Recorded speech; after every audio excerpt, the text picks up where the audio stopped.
Well, good morning, everybody. My name's Emma. I'm one of the leaders here. If you haven't met me before, I won't say had the pleasure of meeting me before because sometimes it's not a pleasure, depending on what manner you meet me in. But I'm Emma, and it's lovely to see your faces here this morning. I have the absolute privilege of preaching for you today. And this morning I am going to be preaching on, finishing off the series that Jordan started us on a couple of weeks ago on Joseph, and basically God's faithfulness throughout his life, which we're going to finish off today. Now, if I haven't met you, if you're new here today, or if you've come a few times and I haven't met you, I would love to meet you after the service. I cannot guarantee that I'll remember your name the next time we see you because I'm not good with that. It is something that I'm working on with myself, but I will recognize your face and go, I know you from somewhere. So you'll have to tell me your name again. So today I'm going to be finishing off, like I said, from where Jordan has been preaching on. So Jordan has been preaching on Genesis chapter 37 right through to chapter 41. This is basically right from the start of Joseph's life. And we're going to finish on that today. So if you don't know the life of Joseph, if this is something that is new to you, you haven't read about his life, I'm going to give you a really quick rundown this morning, but then I want you to go home and I want you to read about it so you can get more of the context of what we're talking about. So, Joseph was a favored son. He was the son of his father Jacob, and much to his the disgust of his older brothers, he was favored. Now, this is the Joseph with the colourful coat we're talking about here. So his father gave him a colourful coat because he was the favoured one, and all the brothers were pretty bummed about that and basically outcast Joseph. God gave Joseph dreams, which Joseph was able to interpret, except it meant that Joseph was above his brothers in this dream, which again did not go well with the brothers. So as you can imagine, the brothers probably, like I said, weren't happy about this, and so they overreacted and they threw him in a pit and sold him to slave traders as a slave. Again, an overreaction. He's then sold to Potiphar, an Egyptian officer, the captain of the guard to be exact, and he ended up running this guy's house. Potiphar's wife took a liking to him, decided she wanted to sleep with him. Joseph said no, good boy. And so as payback, the wife goes, oh, well, look, fine, I'm going to accuse you of trying to rape me. And so then he gets tossed into prison. This is not sounding great so far, is it? No. So while in prison, God gives Joseph the opportunity to interpret dreams again with the cupbearer and the baker from the palace, which leads to Pharaoh, 2 years later, also having dreams that need to be interpreted as well. Pharaoh was so happy with the job that Joseph did and could see so much wisdom coming through him from God that he made Joseph his 2IC, his second in command of the entire kingdom, literally prison to 2IC. That's one heck of a jump, because he could see that wisdom that God had given him. Now, thinking through all of that, all of those horrible things that are happening, if there was going to be a movie made about Joseph, it would probably be called A Series of Unfortunate Events. Yes? Because it's just one thing after another of all of these things that are just not good happening to Joseph. And it's not even necessarily things that Joseph is doing. It's things that are happening to him. Yes? Yes. All right, so last week, Jordan shared about when preparation meets opportunity. When all the things that God has been doing in your life, all the ways that he's been growing you and stretching you, finally meet the opportunities that God brings your way. Now, the preparation can seriously suck. Who knows that? Yes? Yes. There's lots of stretching and growing. There's giving things up. There's sacrificing times or other opportunities that come your way that don't align with where you feel like God is putting you. It's not a fun experience. And it can even mean that we lose some of the people that we love from our lives because they don't agree with what we're doing. That is one of the main sacrifices that sometimes we have to give when we're truly following what God wants us to do. And that can be heartbreaking. If we look at the rest of Joseph's life, leading up to where we're taking off from this morning, Joseph has been going through that preparation stage. But now he's enjoying the fruits of those years of growing into who God wanted him to be. He's now in the palace. He's not got any of these horrible things happening to him anymore. He is now on the top. So, from where Jordan left off last week in Genesis 41, there are a few things that have happened between there and where I'm starting today in chapter 45. So, Aaron, we're up to the next slide now. Famine has led Joseph's brothers to come to Egypt. Wow, that is small. I'm very sorry. Joseph recognizes his brothers, but they don't recognize him. Joseph accuses them of being spies to trick them into bringing his youngest brother, Benjamin, to Egypt to prove that they aren't spies. Then, because of Joseph's love for his father and his brothers, he orders the payment for the grain to go back into their sacks as a showing his lovingness to them. The brothers then go back to Joseph's father, Jacob, to get his permission to bring Benjamin, which understandably, after what happened to Joseph, was rather reluctant to let Benjamin leave his sight after Joseph, they thought he died. They didn't realize that he was actually alive and well. So, of course, Jacob was not wanting to let Joseph go. So Jacob made the brothers stay home until they ran out of food. The brothers then had to return to Egypt, this time with Benjamin, because that's what Joseph said they had to do. Judah, one of the brothers, actually guaranteed Benjamin's safety before they left, because they were that worried about something happening to him. Joseph then throws a feast for the brothers when they come back, because he's so happy and overcome and overwhelmed with emotion, still remembering that he's hiding the fact that he knows who they are and that they're his brothers, and that his brothers don't actually know that he's Joseph yet. He is so happy to see them and Benjamin that he throws them this feast. Joseph then plays a trick on the brothers again to try and get Jacob to come to Egypt as well. So he hides his silver cup in Benjamin's grain sack and then sends off one of his servants to go and find the brothers once they'd left and find this cup. And basically the brothers had said, whoever has that cup, they're going to die. Like, we give you permission to take their life, except it was Benjamin. So they said, no, we're going to go back with you and we're going to sort this out with Joseph. So that's what they did. That's where we pick them up right here at Genesis 45, verse 1 to 5. Joseph could stand it no longer. There were many people in the room, and he said to his attendants, out, all of you. Here, he wanted to be alone with his brothers when he told them who he was. Then he broke down and he wept.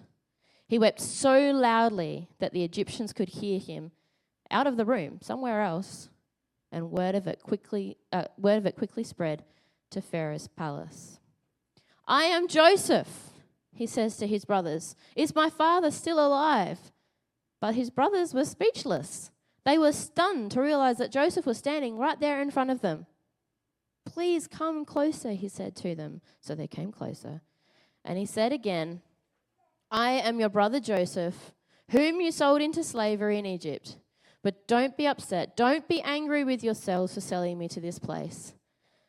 It was God who sent me here ahead of you to preserve your lives. Let's stop here. Drop mic. Boom. No, I'm not going to drop it, Samuel. It's okay. Let's read that last line again. It was God who sent me here ahead of you to preserve your lives. We're going to unpack that again in just a minute. Continue on. This famine that has ravaged the land for 2 years will last 5 more years, and there will be neither plowing nor harvesting. God has sent me ahead of you to keep you and your families alive and to preserve many survivors. So it was God who sent me here, not you. And he is the one who made me an advisor to Pharaoh, the manager of his entire palace and the governor of all of Egypt. So this is one of those times where we're going to have one of those slightly uncomfortable conversations when we're going to talk about things that we think that God says, but he actually doesn't. Now, some people believe that God will never let bad things happen to you, that it's always Satan. When things go wrong in your life, it's always Satan. Well, this verse here blows that out the water, doesn't it? God sent Joseph ahead of his brothers. God let all of those things happen to Joseph so that he could be where he is now, to preserve their lives when the famine came, to be in the position where God wanted him. That was God. That wasn't Satan. That was not the devil's work. That was God. And all of those things that happened, like Jordan was talking about last week, that was all preparation for Joseph to become who he needed to be, where God had placed him in Pharaoh's household.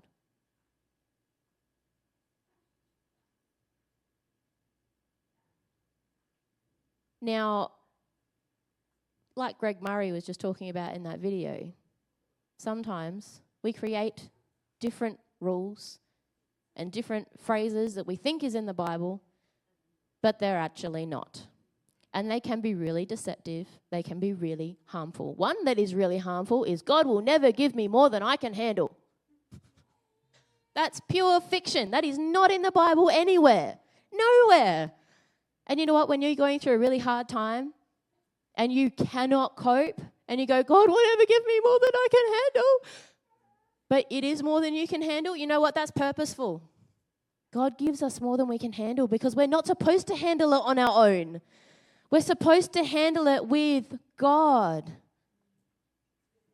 We are not supposed to hold all of the things that are going on in our lives by ourselves. It's supposed to be a shared process. We're supposed to walk hand in hand with God and not just reach for Him when we're absolutely at our absolute worst. That's not the way that God ever intended our relationship to be with Him. You know, God never promised us ease, but He promised us His presence. And He promised to work all things out for our good. In Romans 8:28 it says, and we know that God causes everything to work together for the good of those who love God and are called according to His purpose for them. Amen. Nowhere in this scripture does it say that God working things out for our good will be painless. Without tears, without hardship, but it does say that God will work everything out for our good, not us, not us. And this is exactly what God has been doing in Joseph's life, right back to when He first gave Joseph the dreams, right back to the favoritism, which then caused his brothers to hate him and throw him into that pit. From being sold into slavery, falsely accused, and then going to prison, being forgotten about in prison as well on top of that, and to finally being able to step into the position that God had held for him all along. It was all God. All God. All orchestrated by God for the good of Joseph and his family. Looking many years ahead to what famine was coming that nobody saw coming but God. You know, Joseph isn't the only one who has these bad to worst situations. Who here has tried renovating a house? Yeah?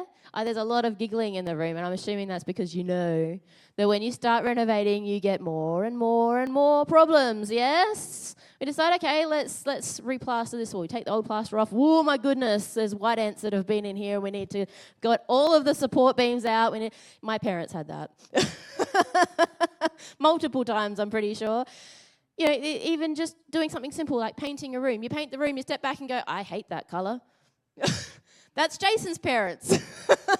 So it seems to flow well in our family. So I don't think doing any sort of home renovation is probably a good thing for me and Jace to do. It's not really looking good for us. But like I said before, when it comes to our lives, it's not about us fixing stuff. It's about God fixing stuff. Let's watch that video, please, Erin. If you haven't seen the movie The Money Pit and you want to do renovating, watch that first. It might put you off of doing your renovations yourself. I can't say that any renovating that I've done or my parents have done or Jason's parents have done have ever gone that bad.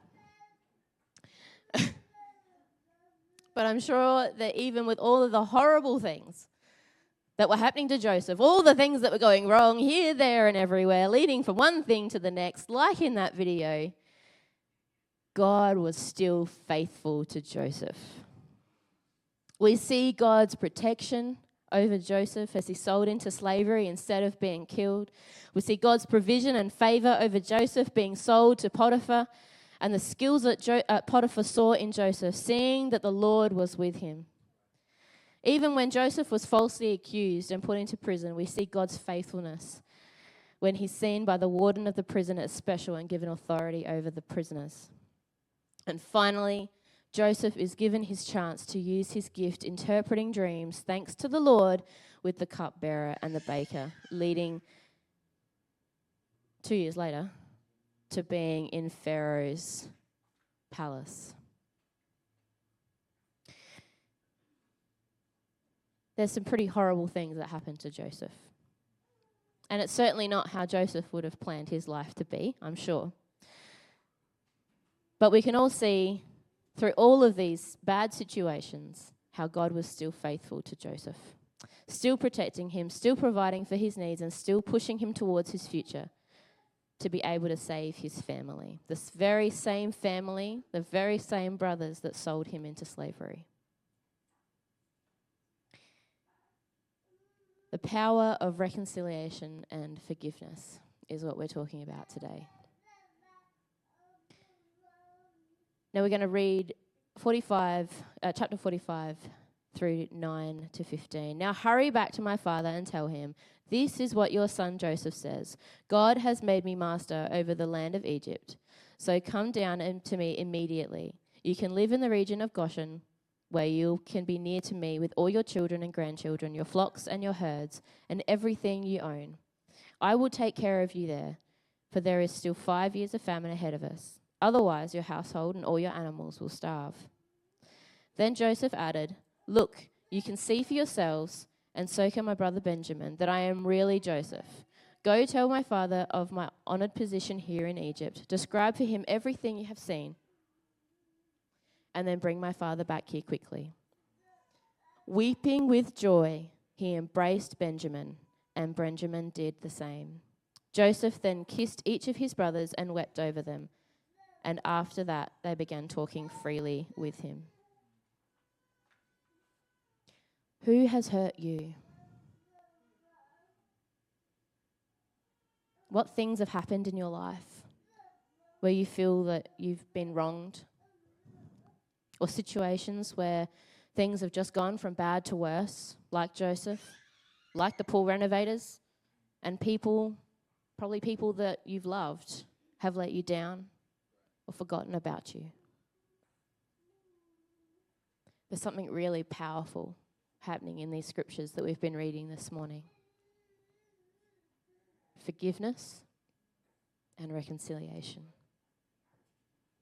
We read in verses 5 through to 8 that Joseph knows that it was God who allowed these things to happen to him. He acknowledges that this was all part of God's plan, and that holding any anger or unforgiveness, bitterness towards his brothers was futile.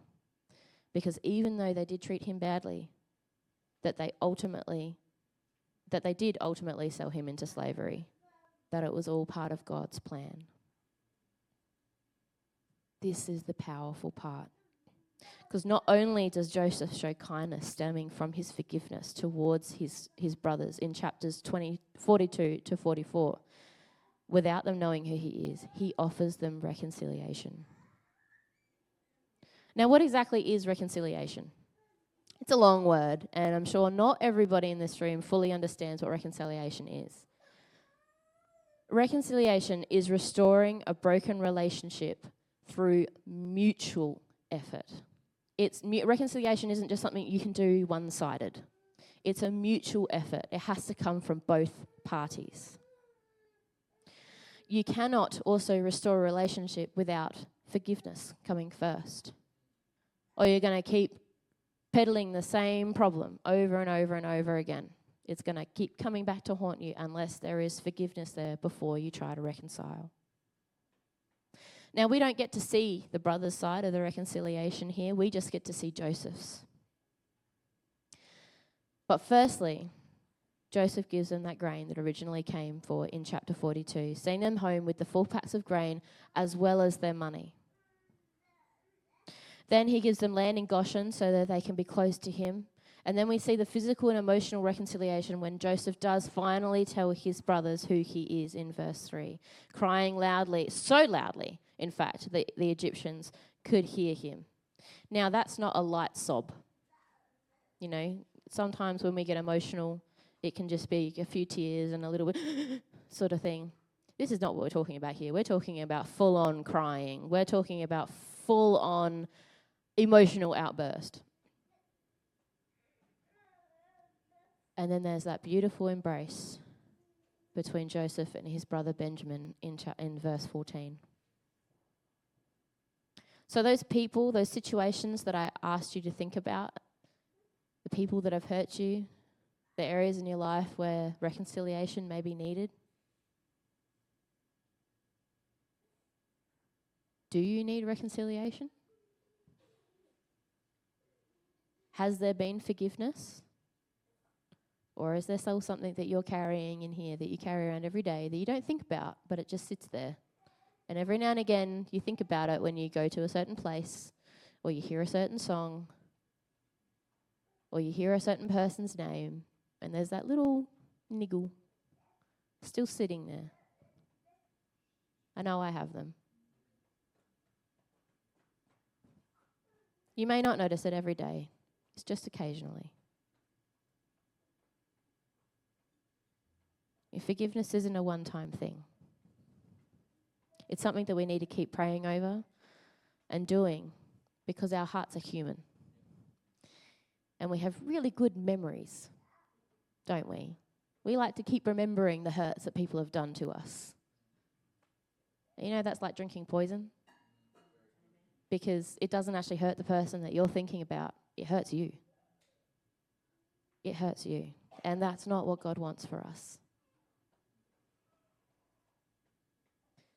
Do you need to reconcile with God? You know, when Jesus went to the cross, he's already done his part of the reconciliation. He's standing there waiting for you to do your part. And that's not necessarily saying if you know, that's just for new Christians, if you haven't come to him at all. That's for us seasoned Christians. When we've started doing the wrong thing, when we've let sin eat into our lives just that little bit, in those little unforeseen places that nobody knows about. And sometimes it's some of those places that you can see. And we've just gone, everybody's doing it now. We need forgiveness. And we need to be reconciled with God. My prayer for you today is that with these situations that have caused you pain, that may have thrown you off track, and ruin that part of your life, I pray that you can look back and see God's faithfulness and his provision for you. That maybe this was all part of his plan to make you who you are today. It's never nice thinking back through the things that have caused us pain. I was only talking with somebody the other week about the miscarriages that I had when we were trying to have Ollie, our first child, and the absolute pain that caused. And I remember saying to Joella, how could God let this happen? And I was so angry with him. But it was all part of his plan. Because how could I connect with some people that are having the same problems without having that same pain to be able to relate to them and go, I actually do understand. God doesn't like to see us in pain. But sometimes he uses that pain for our good. Because in the hard times, God is still there. God is still faithful. Joseph was meant to end up at that palace, but God had to take him through the pit first. Joseph saw big dreams. What he didn't see was the journey he would have to take, the betrayal, the silence, the accusations, and the prison. It wasn't punishment. It was positioning. It looked like a detour, even a dead end, but it was actually God's path. And through all of these things, Joseph came out the other side, refined, positioned, and ready to fulfill his calling. It wasn't denial, it was development. Can anyone else relate to that here? Where you feel like you've been denied in different areas of your life, but it was actually God developing you? I know I have. God calls us to follow, not to figure it all out. Nowhere in the Bible does it say that God will never give us more than we can handle, like we said earlier. And in fact, he purposely gives us more than what we can handle, so we have to rely on him. James chapter 1, 2-4 says, "Dear brothers and sisters, when troubles of any kind come your way, consider it an opportunity for great joy. For you know that when your faith is tested, your endurance has a chance to grow." We're called to be obedient. Obedience means trusting God before you see the end result or understand the why. God is responsible for the fruit of the situation, when you're responsible for is being faithful to God and his process. So we're going to finish with some worship now. We're going to sing Waymaker again, because it's not up to us to make the way. It's up to God. Like I just said, what's up to us is being obedient. It's trusting God, listening to God, making the sacrifices of our time and spending time with him, reading our Bibles, praying. Whether that's going out for walks, being in nature so you feel close to God. I know I feel close to God when I'm out with my horses. It's different for everybody. Spend time with God. Listen to him so that you know that you're on the right track. Because stuff can happen as well when we're just doing our own thing that's bad. It's not necessarily God doing it. That's sometimes our choice. The only way we know that we're actually following God's plan is by spending time with him. If you're not spending time with God, how are you going to know? How are you going to know? So this morning, let's sing Waymaker again, because he is our Waymaker.